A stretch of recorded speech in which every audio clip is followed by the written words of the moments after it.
안녕하십니까. 바로 보는 TV 옴부즈맨 강설입니다. 방송은 세상을 들여다보는 창이기도 하고 새로운 세상으로 안내하는 문이기도 합니다. 그런데 요즘 방송개혁을 요구하는 지상파 방송사의 총파업으로 그 창이 제 역할을 못하고 있습니다. 이를 두고 방송 정상화다, 방송 장악이다 말들이 많은데요. 비판에 앞서서 행동에 나설 수밖에 없었던 구성원들의 목소리부터 귀담아 듣는 게 우선 아닐까요? 바로 보는 TV 옴부즈맨 첫 순서는 시청자 평가원이 한 주 동안 나간 연합뉴스TV 보도를 모니터하고 그 결과에 대해서 들어보는 연합뉴스TV를 말한다 시간입니다. 오늘은 현장 13과 뉴스 리뷰를 중심으로 이정훈 시청자 평가원이 모니터한 내용입니다.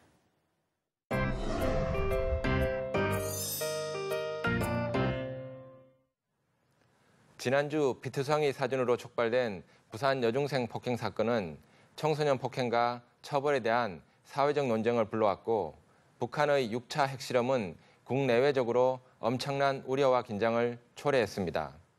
지난주 연합뉴스TV는 부산 여중생 폭행 사건에 관련한 여러 이슈들에 대해 설명하고 특히 소년법에 대한 국민들의 논쟁을 소개하였습니다. 지난 9월 4일 현장 13은 부산의 여중생들이 또래 학생을 폭행해 비투성이로 만들고 무릎을 꿇려 찍은 사진이 SNS로 확산되었고 경찰은 해당 가해 여중생들을 조사해 입건했다고 보도했습니다. 14살인 가해 여중생들은 같은 나이 학생을 공사 자제 등으로 마구 폭행하고 달아났다가 피해 여학생의 사진을 선배에게 보내는 과정에서 해당 사진이 SNS에서 퍼지면서 알려지게 되었다고 전했습니다. 지난 9월 6일 현장 13은 최근 10대들의 강력범죄가 증가하고 수법 역시 잔혹해짐에 따라 사회적인 판문이 갈수록 커지고 있다고 지적하면서 전문가들을 초대해 심층적 분석을 시도하였습니다. 최근 청소년의 폭행 정도가 매우 흉폭할 뿐만 아니라 가해 학생들의 행동도 매우 잔혹하다고 지적하면서 청소년의 개인주의적 성향, 대중매체를 통한 간접 경험, 스트레스를 유발하는 가족이나 사회적 분위기 등을 주된 이유로 설명하면서 특히 이전보다 빨라진 신체적 성장에 비해 정신적, 정서적 발달은 이를 따라가지 못하고 있는 점도 이유가 될 수 있다고 지적했습니다. 폭행 가해 학생들이 소년법의 입법 취지를 악용한 경향이 많아지고 있다고 지적하면서도 즉각적인 폐지에 대해서는 유보적이라는 전문가의 의견을 전했습니다. 보호관찰사 1명당 200명 이상을 담당하는 국내 현실에서는 개인적 특성과 범죄 원인을 고려하는 체계적인 보호관찰제도 운영이 이루어지기 어려운 한계를 지적했습니다. 현행 보호처분은 처벌이 아니라 보호하는 취지로 형사정보 시스템과는 별도의 체계로 운영되면서 형사처분은 피하면서 교화도 제대로 이루어지지 않게 되어 소년범의 재범률은 늘고 있다고 지적했습니다. 외국에서는 1990년 이후 청소년에 대한 처벌이 강화되는 추세라고 소개하면서 일본은 청소년 처벌 연령을 낮추고 영국이나 미국은 강력 범죄인 경우 청소년도 성인처럼 다루기도 한다고 설명하면서 강력 범죄에 대해서는 미성년자에 대한 감경 조약을 적용하는 것을 배제하는 것도 고려할 필요가 있다고 제시했습니다. 범죄를 저지른 경우에는 지난 9월 7일 현장 13에서는 학교 폭력 가해 학생들의 죄의식 없는 행동들이 드러나면서 논란이 커지고 있다고 전했습니다. 스쿨 폴리스 제도가 도입된 후 보고된 청소년 폭력 건수는 줄어들었지만 학원 폭력의 강도가 높아지고 있다고 지적했습니다. 이전 학교 폭력은 남학생에 한정이 되었지만 이제는 여학생이나 여학교에도 많이 발생하고 있고 연령도 고등학교에서 중학교로 어려지고 있다고 분석했습니다. 온라인 게임 등에 어려서부터 노출된 10대들이 죄의식이 약하고 모방 범죄에 노출될 가능성이 많아졌고 무분별한 신상토리도 또 다른 피해자를 만들어내고 있다고 전했습니다. 청소년의 범죄를 성인과 동일하게 처벌하는 것은 바람직하지 않지만 최근 강력해진 청소년 범죄나 학교 폭력의 정도를 반영해서 형사 미성년자 연령 기준을 낮추거나 몇몇 강력 범죄에 대해서는 별도로 처리하는 방식의 개정을 논의할 만하다고 제안했습니다. 학폭위 등의 학교 내 절차만으로는 학교 폭력을 줄일 만큼 엄격한 처벌을 하거나 현실적으로 적절하게 교육하기 어렵다는 점도 고려할 필요가 있다고 지적했습니다. 지난 9월 8일 현장 13에서는 부산 여중생 폭행 사건으로 청와대에 접수된 소년법 폐지 청원이 25만 명이 넘었고 이에 청와대가 공식 답변을 내놓기로 했다고 보도했습니다. 지난달 중순부터 접수된 1만 2천여 건의 청원 중 소년법 폐지 청원의 참가자가 가장 많았는데 참가자들은 청소년들이 법을 악용하고 있고 경미한 폭행이나 괴롭힘도 더 세분화해 징계해야 한다고 주장했다고 설명했습니다. 청와대는 많은 국민들이 관심을 갖는 사안인 만큼 공식 답변을 할 것이고 폐지 청원의 수용 여부를 검토해서 책임 있는 답변을 할 예정이라고 전했습니다. 지난주 부산 여중생 폭행 사건은 최근 학교 폭력에 관련된 다양한 문제들을 상징적으로 보여주었다는 점에서 많은 국민들에게 충격으로 다가올 수 있는 사건이었습니다. 지난주 연합뉴스TV의 보도는 해당 사건의 개요, 원인, 대처 방안 등 관련 이슈들에 대한 다양한 정보를 제공하려고 했다는 점에서는 유익했지만 관련 사안들을 선택적으로 제시하기보다는 단순하게 관련 정보를 배열하는 형태로 구성된 것은 아쉬운 점이었습니다. 또 가해자에게만 집중하기보다는 교육당국, 경찰당국, 검찰당국에 의한 청소년 관리의 적합성과 효율성을 검증하는 내용들이 포함되었다면 최근 청소년 폭행 사건들을 보다 구조적으로 파악하고 문제점을 총체적으로 이해하는 데 도움이 되었을 것입니다. 또한 현행 소년법에 대한 국민들의 비판이나 지적을 구체적으로 설명하고 개선의 방향을 제시했다면 보다 더 생산적인 논의를 제시하는 뉴스가 될 수 있었을 것입니다. 이번에는 북한의 6차 핵실험과 관련한 보도를 짚어보겠습니다. 지난주 연합뉴스TV는 북한의 6차 핵실험과 이에 대한 정부의 대처 방안에 대해 집중적으로 다루었고 한반도 주변 국가들의 반응과 외교적, 군사적 의미를 심층적으로 분석, 보도하였습니다. 지난 9월 4일 뉴스리뷰에서는 서훈 국정원장이 북한의 추가 핵실험 가능성을 국회에 보고했다고 보도했습니다. 북한이 6차 핵실험 전에 미국, 중국, 러시아 등에 통보했는지는 확인되지 않았고 북한은 추가로 ICBM을 발사할 가능성이 있다고 당국이 분석했다고 전했습니다. 송영무 국방부 장관이 국회 국방위에 출석해 북한이 상당 수준으로 핵탄두의 소형화와 경량화에 성공했을 것으로 추정했다고 보도했습니다. 또 같은 날 뉴스립에서는 전술핵 재배치를 당론으로 채택한 자유한국당 의원들이 북핵 포럼을 열고 핵무장 필요성을 주장했으며 이날 긴급 소집된 국회 국방위 전체에서도 한국의 핵무장이 최대 쟁점으로 떠올랐다고 전했습니다. 정부는 그동안 전술핵 재배치와 자체 핵무장을 추진해야 한다는 주장에 대해 비핵화 원칙을 거론하며 불가 입장을 고수해왔지만 보수 야당을 중심으로 시작된 핵무장 목소리는 앞으로 더욱 커질 것으로 예상했습니다. 핵무장 목소리는 앞으로 더욱 9월 5일 뉴스리뷰에서는 북한의 6차 핵실험에 대응한 우리 군의 무력 시위는 계속되고 있다고 전하면서 북한을 압박할 미국의 전략 자산도 곧 한반도에 출동할 것으로 알려졌다고 보도했습니다. 이날 뉴스리뷰에서는 6차 핵실험으로 북한과의 협상이 현실적으로 어려워지면서 무력 충돌이 불가피하리란 비관론이 확산됐는데 미 언론들은 직접적인 무력 사용 외에도 북한 정권의 존속을 위협할 다각도의 압박, 개입책 등을 검토 가능한 옵션으로 거론했다고 전했습니다. 경제적으로는 대북 제재 동참에 소극적인 제3국까지 제재 대상에 포함해 실효성을 높이는 방안이 거론되었습니다. 북한에 대한 제재의 실효성을 담보할 열쇠는 여전히 중국이 쥐고 있다는 진단을 제시했습니다. 9월 6일 뉴스립에서는 북한 6차 핵실험 여파 속에 이루어진 한러 정상회담이 북핵 불용 원칙에는 의견을 같이 했지만 그 방법에선 입장차가 있었다고 보도했습니다.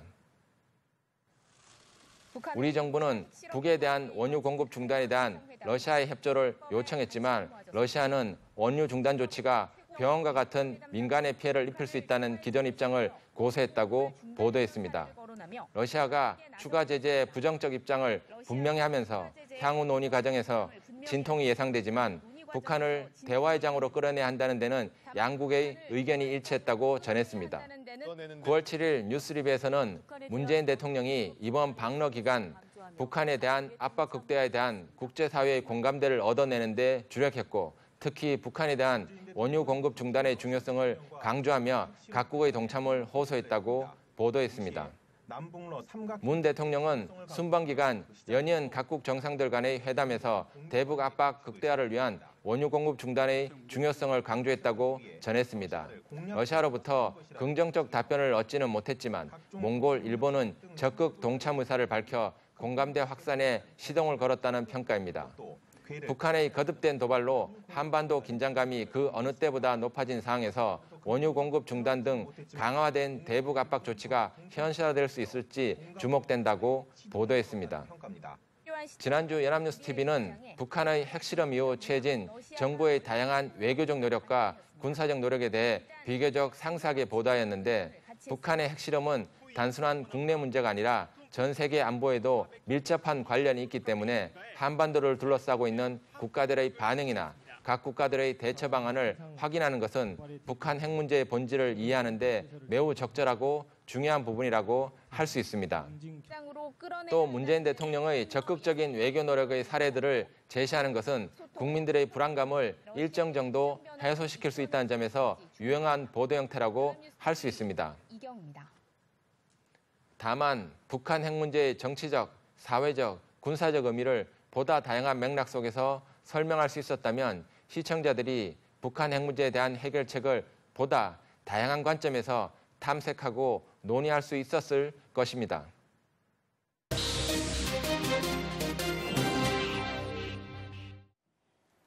이번 순서는 주말에 방영되는 제작 프로그램을 대학생의 시선으로 분석하고 평가한 내용을 들어보는 캠퍼스 TV 리포트 시간입니다. 이번 주는 숭실대학교 건축공학과 김다혜 학생 나와 있습니다. 안녕하세요. 네, 안녕하세요. 네, 지난주에 어떤 프로그램을 모니터링했나요? 네, 저는 매주 토요일 오후 7시에 방영되는 미니 다큐 오늘을 모니터했습니다. 지난주에는 남들과는 조금 다른 몸을 가졌지만 희망을 잃지 않는 꿈 많은 청년 이사나 씨를 소개했는데요. 자세한 모니터 내용은 지금부터 전해드리겠습니다. 지난주 미니 다큐 오늘에서는 청년 이사나 세상 속으로라는 제목으로 신체적 한계를 뛰어넘어 세상에 당당히 맞서는 주인공 이사나 씨가 소개됐습니다. 프롤로그 장면에서는 경쾌한 음악 소리와 함께 이사나 씨의 회사 직원들 인터뷰를 보여줬는데요. 두려움 없고 밝은 친구라는 회사 직원들의 말에 주인공에 대한 궁금증이 더욱 커져 영상에 집중하기 좋았습니다. 본격적인 시작은 서울의 한 여행사에 다니고 있는 이사나 씨의 회사 생활을 보여줬는데요. 회사 직원들과 어울려 카메라를 의식하지 않고 일상적인 대화를 나누는 모습을 보여줬습니다. 이 장면에선 연출이 아닌 평소 모습을 그대로 볼 수 있어 좋았습니다. 신입사원인 그의 업무에 대한 궁금증이 생겼지만 내레이션으로 설명해줘 해결할 수 있었습니다. 또한 회사 상사의 인터뷰를 통해 그의 업무 능력도 알 수 있어서 좋았습니다. 다음 장면에서는 이사나 씨가 앓고 있는 병명에 관한 내용이 나왔습니다. 그는 뮤코 다당류 축적증이라는 다소 생소한 병을 앓고 있다고 합니다. 자료를 통해 병명에 관한 설명이 나왔는데 일반인들에겐 생소한 다당류 축적증이라는 질병을 이해하는 데 도움이 됐습니다. 또한 주인공이 앓고 있는 병은 혼자서 짊어지기엔 무겁다고 느꼈는데요. 그럼에도 불구하고 항상 밝은 모습을 보여줘서 긍정적인 면을 더욱 느낄 수 있었습니다. 그는 일주일에 한 번씩 방문하는 병원이 있는데 주기적으로 효소 주사를 맞아야 병의 진행을 늦출 수 있다는데요. 이 장면에서는 평소 가는 실제 병원과 치료받는 과정을 보여줘서 주인공이 처한 상황을 잘 보여준 것 같습니다. 힘든 상황에서도 긍정적으로 생각하는 이사나 씨가 부담되는 치료비와 약값을 걱정하는 모습이 나왔는데요. 이 장면에서는 처방전에 있는 액수가 그대로 보여주면서 정보를 전달해줘서 영상 내용에 대한 신뢰가 높아졌습니다. 네, 미니 다큐 오늘이라는 제목에 맞게 제작진들은 어떤 방식으로 최대한 자연스럽게 좀 이 주인공의 삶을 풀어내려고 노력했나요? 네, 우선 주인공 이사나 씨를 다양한 각도에서 촬영한 점이 이사나 씨의 일상을 자연스럽게 보여준 것 같습니다. 또한 주인공이 카메라를 의식하지 않고 평소 모습을 보여줘서 도전하는 모습이 잘 드러났습니다. 그리고 화면에서 알 수 없는 자세한 내용은 자막으로 보여줘서 이해하기 좋았습니다. 계속해서 후반부 모니터 내용 전해드리겠습니다. 밝은 음악으로 화면이 전환되면서 사람들 속에서 평범한 일상을 보내고 있는 주인공의 모습이 나왔습니다. 이 장면에서는 밝은 배경음악과 내레이션이 이사나 씨의 노력하는 모습을 돋보이게 해줘서 좋았습니다. 그는 예전처럼 바깥에 나가는 것에 두려움이 생길까 봐 오히려 사람들이 많은 헬스장에서 운동을 한다고 하는데요. 어려움을 노력으로 극복하는 모습을 그대로 보여줘서 좋았습니다. 그리고 헬스장에서 운동하는 모습을 자연스럽게 보여줘 행복하게 사는 모습은 이런 모습이 아닐까 하는 생각이 들었습니다. 다만 두려움을 극복한 방법과 자세한 내용이 나오지 않아서 아쉬웠습니다. 다음 날 주인공은 서점을 찾았는데요. 또 다른 도전을 시작했다고 합니다. 힘들 때 힘이 되어줬던 음악을 공부하기 시작했는데요. 독학으로 작곡을 공부 중이라고 합니다. 이 장면에서는 그가 직접 작곡 프로그램을 이용하여 공부하는 모습을 보여줘 새로운 도전을 이해하기 좋았습니다. 또한 음악을 공부하게 된 계기에 대한 궁금증이 생겼는데 인터뷰를 통해 자세한 이유가 나와서 궁금증을 해결할 수 있었습니다. 다음 장면에서는 이사나 씨가 작사, 작곡한 노래가 나왔는데요. 자신이 만든 노래가 힘든 사람에게 힘이 되고 싶어 음악을 한다는 말이 더욱 와닿았습니다. 다만 노래 가사를 자막으로 보여줬으면 노래의 내용이 더 잘 전달되지 않았을까 하는 아쉬움이 있었습니다. 마지막 엔딩 장면은 계속해서 작사, 작곡한 노래와 함께 주인공의 일상 모습이 파노라마처럼 흘러갔는데요. 이 장면에서는 그가 직접 만든 노래와 일상이 어우러져 여운을 남겼습니다. 네, 모니터한 내용 잘 봤습니다. 비록 미니 다큐 형식이긴 하지만 다혜 학생이 모니터한 프로그램도 다큐멘터리잖아요. 다큐멘터리 프로그램의 묘미 어떤 게 있을까요? 네, 평소 알지 못했던 사람들의 모습을 알 수 있다는 점이 가장 큰 묘미인 것 같습니다. 나보다 더 어려운 상황에 있음에도 긍정적으로 살아가는 사람들을 보며 반성도 하게 되고 동시에 앞으로 더 열심히 살아야겠다는 동기부여도 얻을 수 있어서 유익했습니다. 그리고 주인공 이사나 씨처럼 당당하고 도전하는 정신을 배울 수 있어서 좋았습니다. 네, 알겠습니다. 지금까지 김다혜 학생이었습니다. 오늘 고맙습니다. 감사합니다.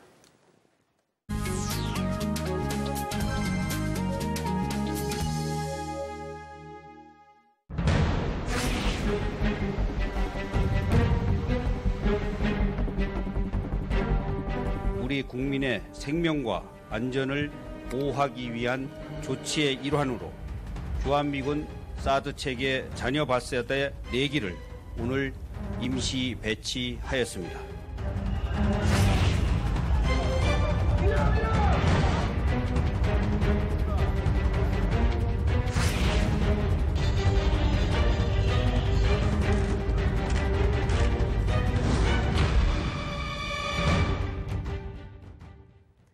지난 7일이죠. 주민과 시민단체들의 강한 반발에도 불구하고 성주기지에 사드 발사대 4기가 추가 배치되면서 한미 양국이 사드 배치 결정을 공식 발표한 이후 14개월 만에 사드 임시 배치가 완료됐습니다.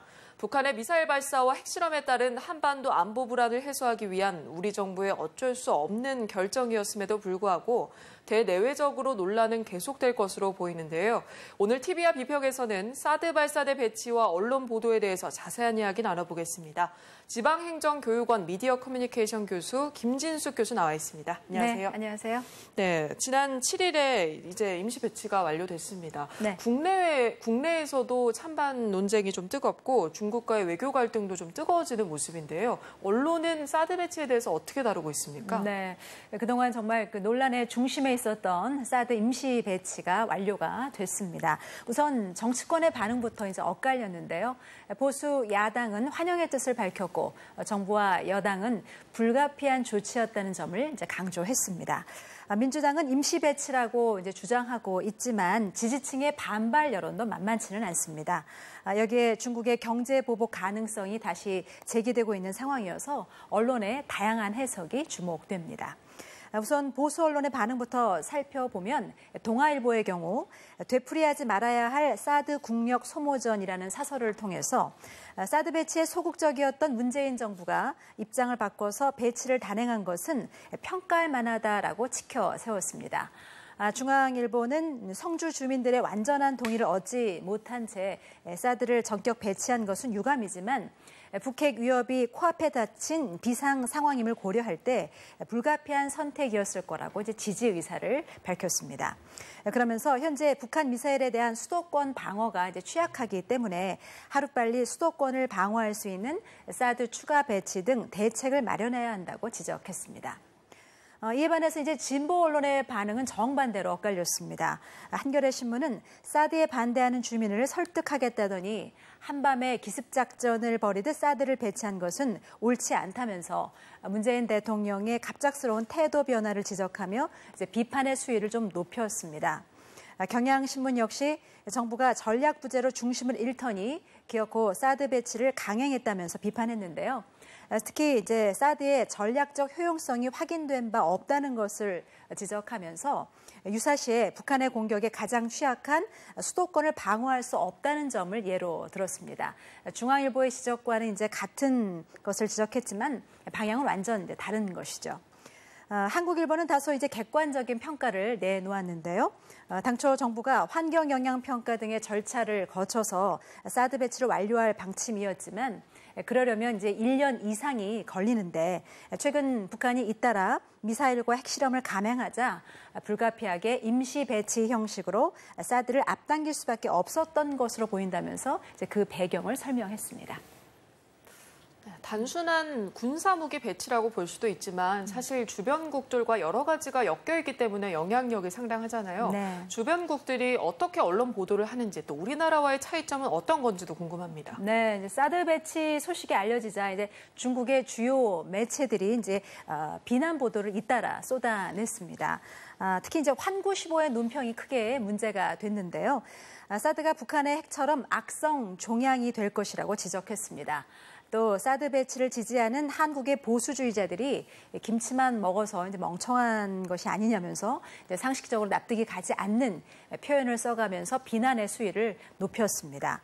어쨌거나 이제 사드 보복이 강화돼서 중국에 진출한 국내 기업들과 관광업계가 또다시 위기를 맞게 될 것이라는 우려는 이제 사실이 된 것 같습니다. 하지만 중국의 이러한 강경한 반응에 대해서 좀 다른 해석을 알아볼 필요도 있을 것 같습니다. 미국의 소리 방송은 전문가의 말을 인용해서 북한의 6차 핵실험으로 중국 내 반북 정서가 고조되고 있고 미국과 북한이 주는 이중 압력으로 인해서 중국의 입장이 매우 난처해지고 있다고 이제 지적했습니다. 이전까지 이제 중국의 대북 전략은 최대한 현상 유지를 하는 것에 그쳤지만 북한의 계속되는 핵실험으로 중국이 결국 제재 조치를 취할 수밖에 없을 것이라고 분석했습니다. 홍콩의 사우스차이나 모닝포스트도 중국이 김정은 정권이 붕괴하지 않는 범위 내에서 부분 제재를 하는 방법으로 북한을 견제할 수 있다라고 보도했습니다. 결국 유엔 안보리 결의에서 러시아와 중국의 반대로 원유 금수 조치가 빠져서 대북 제재안이 당초 예상보다는 다소 이제 완화되기도 했었죠. 한편 최근에 문제가 됐던 것이 일본의 대표적인 보수 우익 매체인 산케이 신문의 계열사인 후지 뉴스 네트워크의 보도입니다. 내용은 트럼프 대통령이 대북 압박에 소극적인 한국에 이제 불만을 표시하자 아베 총리가 한국과 미국 사이를 중재했다라는 내용인데 이것은 사실이 아닌 것으로 이제 확인이 됐습니다. 아사히 신문도 정부가 한국을 찾은 미국 의원들, 예를 들면 맥케인 의원을 말하는 것 같은데요. 이에 대해서 이제 소극적으로 대응을 하니까 미국 측 역시 딱딱한 태도로 전환했다라고 이제 한미 갈등을 부추기는 기사를 내기도 했습니다. 이 같은 보도의 배경에는 한미 관계는 이제 긴장 상태지만 미일 관계는 이제 뭔가 이제 굳건하다는 것을 부각시키기 위한 그런 기사로 보입니다. 지지율이 하락하고 있는 아베 정권이 한반도의 어떤 비상 상황을 이용해서 지지율 회복에 나서고 있다는 그런 분석을 내놓고 있습니다. 또 대북 제재와 압박을 강조해오던 일본이 대화를 중시하는 문재인 정부에 대해서 불만을 좀 우회적으로 표시한 것이 아니냐, 이런 분석도 제기되고 있습니다. 네, 한미 간 사드 배치에 대해서 협의하겠다고 한 게 작년 2월이죠. 1년 반이 넘도록 사드 보도는 계속해서 이어져 왔지 않았습니까? 네. 그러나 사드를 둘러싼 정치적 논란, 외교적 논란에 대한 보도는 많았지만 사드 무기 자체에 대한 과학적 설명이나 이런 보도는 좀 보기 힘들었던 것 같거든요. 네. 이 부분은 어떻게 보십니까? 워낙 많은 기사가 쏟아져 나왔죠. 네. 그동안 이제 사드에 대한 과학적 설명이 있었던 보도가 사실 없었던 것은 아닙니다. 하지만 부각이 좀 덜 된 것 같습니다. 왜냐하면 그것보다 더 중요한 것이 어쩌면 이념의 문제 그리고 또 혹은 사드 배치에 대한 찬반 여론이었기 때문이라고 이제 봐집니다. 한반도에 전쟁 무기를 이제 배치하는 것에 대해서 국민들의 어떤 실질적인 학습이 없이 단순히 이제 안보에 대한 최소한의 불안감을 해소한다는 입장에서 그동안 논의가 이루어진 것이 조금 안타까운 부분으로 보여집니다. 사드 문제를 둘러싼 쟁점은 무수히 많고 또 그동안 수많은 보도가 있었지만 국민들의 궁금증을 속 시원히 해소해 줄 만한 보도는 좀 상대적으로 부족하지 않았나 이런 생각을 해봅니다. 예를 들면 왜 유독 사드 문제만큼은 전 정부에서도 그렇고 이번 정부에서도 환경 영향 평가 등 법 절차대로 이루어지지 못하는지 사드는 정말 과학적으로 북한의 미사일을 방어할 수 있는 확실한 무기 체계인지 그렇다면 다행이고 꼭 그렇지 않다면 그럼에도 불구하고 수용해야 하는 나름대로의 이유는 무엇인지 또 중국에 대한 설득은 애당초 정말 불가능한 것인지 굉장히 궁금증이 아직도 많이 산재해 있는 상태입니다. 우리의 외교 상황이 굉장히 이제 복잡하게 돌아가고 있는 현실에서 각자 다른 동기나 어떤 믿음을 가지고 단순하게 어떤 한쪽으로 몰아만 가는 것은 바람직하지 않은 현상으로 보여집니다. 외교는 어떤 이념의 문제가 아니라 하나씩 차근차근 좀 현명하게 풀어나가야 할 과제로 보여지는데요. 언론이 그 해법을 찾는 과정에서 구조적인 원인 파악이라던가 또 분석을 해주길 좀 기대를 해보겠습니다. 네, 임시 배치는 완료가 됐지만 앞으로도 논란은 끊이지 않을 것 같은데요. 앞으로 이 사드 배치를 다루는 언론은 어떤 태도를 취해야 할까요? 사드 배치의 어떤 실효성을 둘러싼 논란은 쉽게 가라앉지 않을 것으로 보여집니다. 여기에 이제 최근에는 전술 핵 배치에 대한 논란까지 가중되면서 앞으로 더욱더 혼란스러운 상황이 전개될 수 있을 것으로도 보여집니다. 따라서 언론 보도에 보다 냉철하고 신중한 접근이 필요합니다.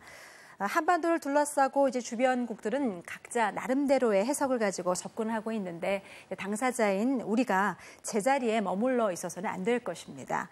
사드에 대한 시시비비를 떠나서 앞으로 풀어나가야 할 과제들에 대한 그런 중심으로 한 언론 보도가 좀 많이 이어졌으면 좋겠습니다. 그리고 이제 문제는 중국인데요. 북핵보다 이제 사드에 더 열을 올리고 있는 중국이 이제 보복 조치에 나설 경우에 중국에 진출한 우리 기업과 관광 산업이 얼마나 더 타격을 입게 될지 어떤 대책 마련을 위한 촉구도 좀 있어야 할 것 같고요. 또 미국의 한반도 정책에 대한 실체도 좀 더 심도 있게 좀 분석이 이루어졌으면 좋겠습니다. 특히 사드 배치 과정에서 촉발된 우리 사회 내부 갈등을 치유하는 것도 이제 한 과제로 남아 있는데 이를 위해서 언론이 어떤 포괄적인 좀 논의의 장을 마련해 줬으면 하는 기대도 가져봅니다. 네, 알겠습니다. 지금까지 김진숙 교수였습니다. 오늘 고맙습니다. 네, 감사합니다. 네, 비록 임시 배치이기는 하지만 일단은 매듭이 지어지면서 사드와 관련한 국내 논란은 어느 정도 가라앉을 것으로 예상이 됩니다만 중국의 반발은 더 강해질 것으로 보입니다. 사드 문제를 다루는 중국의 언론 보도 수위는 날이 갈수록 높아지고 있는데요. 이런 상황에서 우리 언론은 언제까지 시시비비만 가릴 것이 아니라 국민적 공감대를 형성할 수 있는 이해의 장을 만드는 노력이 필요할 때입니다. 네, 저희 옴부즈맨 제작진은 시청자 여러분의 다양하고 소중한 의견을 기다리고 있습니다. 방송 보시고 느낀 소감을 연합뉴스TV 홈페이지 시청자 게시판이나 SNS로 보내주시기 바랍니다. 오늘 방송은 여기서 마칩니다. 시청해주신 여러분 고맙습니다.